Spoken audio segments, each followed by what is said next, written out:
प्रिय विद्यार्थियों नमस्कार।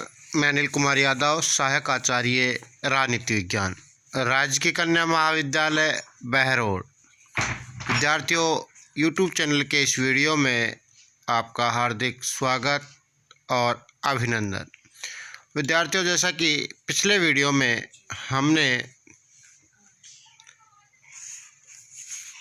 भारतीय न्यायपालिका की स्वतंत्रता पर चर्चा की थी, आज के इस वीडियो में हम भारत में न्यायिक पुनर्अवलोकन की समीक्षा के बारे में चर्चा करेंगे। विद्यार्थियों, संयुक्त राज्य अमेरिका की तुलना में भारत में न्यायिक पुनर्अवलोकन का क्षेत्र सीमित है। इसके बावजूद भारतीय संवैधानिक प्रक्रिया के विकास में सर्वोच्च न्यायालय ने महत्वपूर्ण भूमिका का निर्वाह किया है। देश में संवैधानिक विकास की दृष्टि से न्यायालयों ने सृजनात्मक भूमिका का निर्वाह किया है। कई बार न्यायिक पुनरावलोकन की शक्ति के प्रयोग से न्यायपालिका, कार्यपालिका एवं विधान पालिका के बीच विवाद एवं तनाव उत्पन्न हुआ है। उदाहरण के लिए निजी संपत्ति के संबंधों में, विधायी विशेषाधिकारों एवं संवैधानिक संशोधन के क्षेत्रों में दिए गए कुछ निर्णयों के कारण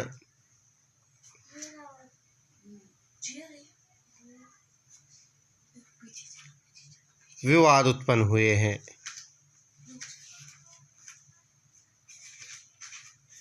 परिणाम स्वरूप संविधान में संशोधन कर उन न्यायिक व्यवस्थाओं को समाप्त किया गया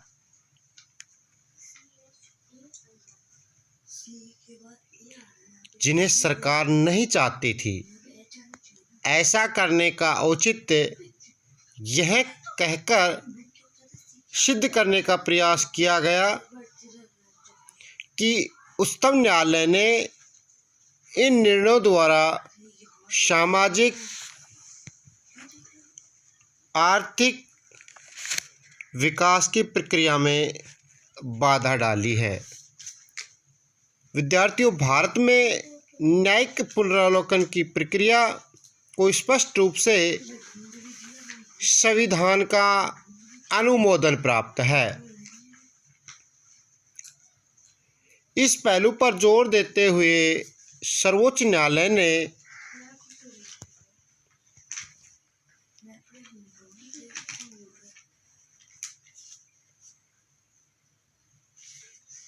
मद्रास बनाम राव के वाद में यह अभिमत व्यक्त किया है कि संविधान में कई धाराएं न्यायालयों को यह शक्ति देती है कि वे यह कार्य विधानमंडल पर प्रहार करने की इच्छा से न करें,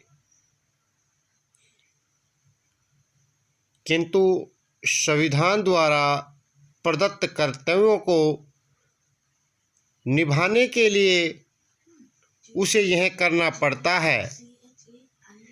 गोपालन के वाद में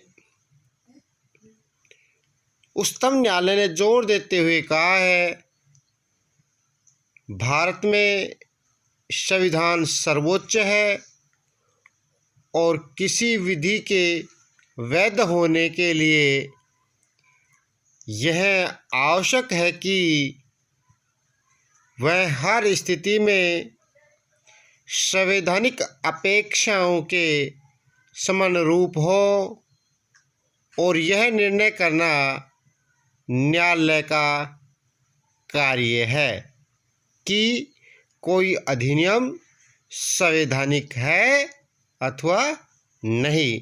इस प्रकार विद्यार्थियों, यदि विधान पालिका किसी संवैधानिक परिसीमा का उल्लंघन करती है तो न्यायालय का कर्तव्य है कि वह ऐसी विधि को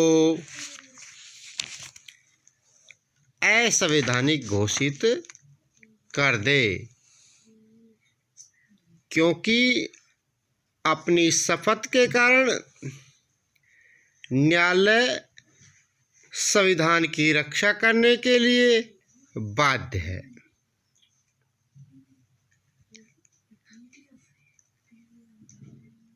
न्यायिक पुनर्अवलोकन का जो विषम कार्य कठिन कार्य है, इन्हें संविधान द्वारा सौंपा गया है। विद्यार्थियों, कभी कभी न्यायालय इस कार्य को करने में अपने आप को उलझन और असमंजसता की स्थिति में पाते हैं, परंतु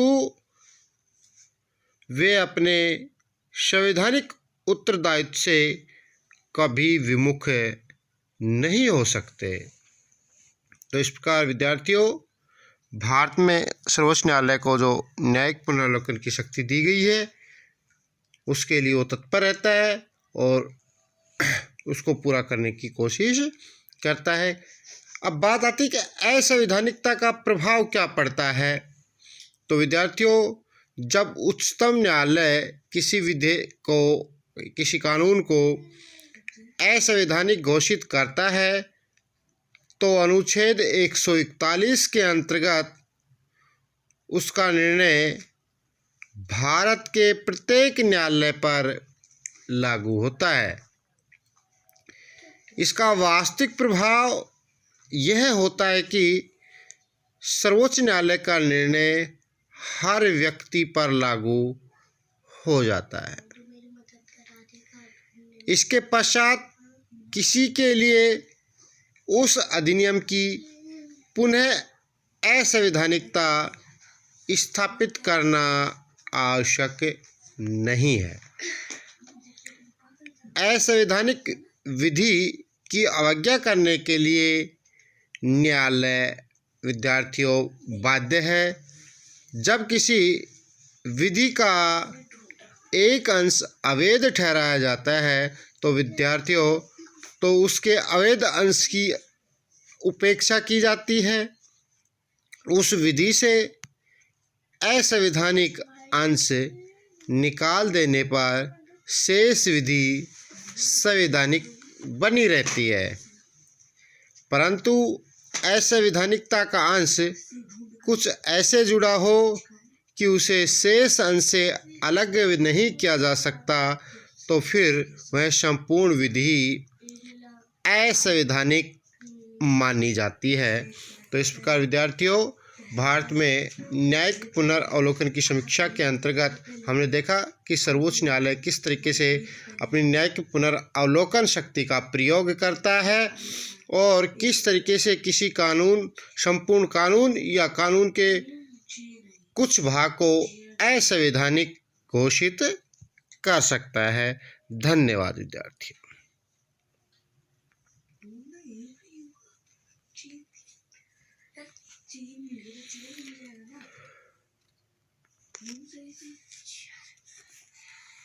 मैंने बता दिया सारा खुल के। नहीं भाई मुझे खुद मिला है।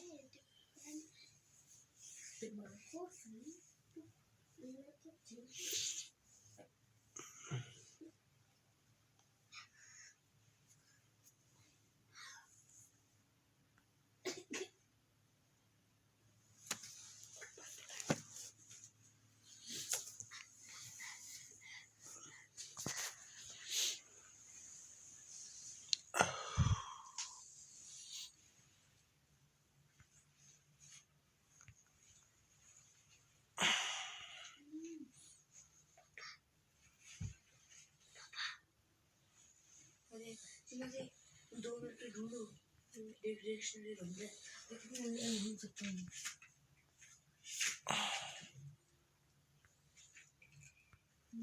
भी वर्ड